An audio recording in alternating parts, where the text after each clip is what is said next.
ganito?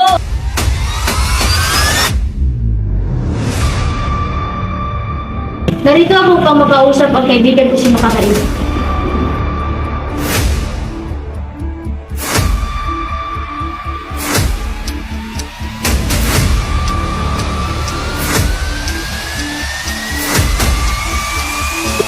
Marangal na pagkatao, sa panahon ng kapayapaan ay umiwas kaya sa amin.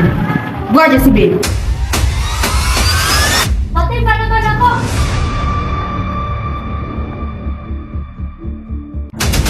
Para sa minamahal kong Basilio.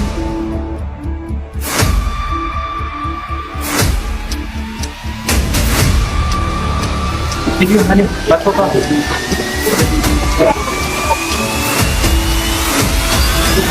Ano yung pakay, Basilio? Ako ay naging isang masamang anak at kapatid ng limon ka ako magpagkakapatid. Kaya pinagusahan ko ng Diyos. Nung mag-iwas ko sa dulo, katulad ng pag-isama mo sa mataas na kawan na ito. Sunod lamang, ako yung nakabiro at ngayon ay ako ang nagpapalito. Ang ating kagustuhan na maging payapa, ang pamumuhay at hindi pagkikisali sa gulo ay isang nagtulak sa akin upang ituloy ang aking mga pinapalo. Kung noon sa inyo nagtutulungan ang mga nasa mataas na lipunan at ang mga gawain ng mga nasa ibaba ay magkagawa at hindi madugo at doktor.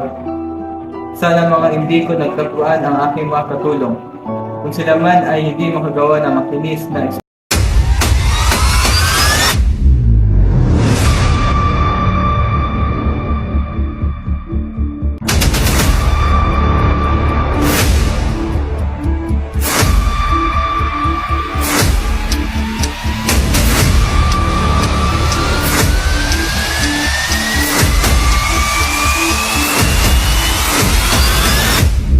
Leonardo na aking kapatid sa iyo mamaya ay hindi sa kaya at salita. Ngayon ang magsinipon na luha ng mga apil na sinasamahan sa lakas at lahat. Ang mitsa ay gagamitin sa isang pista.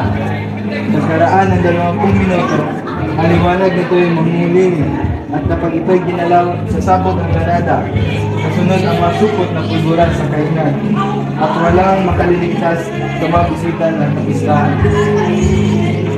Halika. Ito ang aking laboratorio.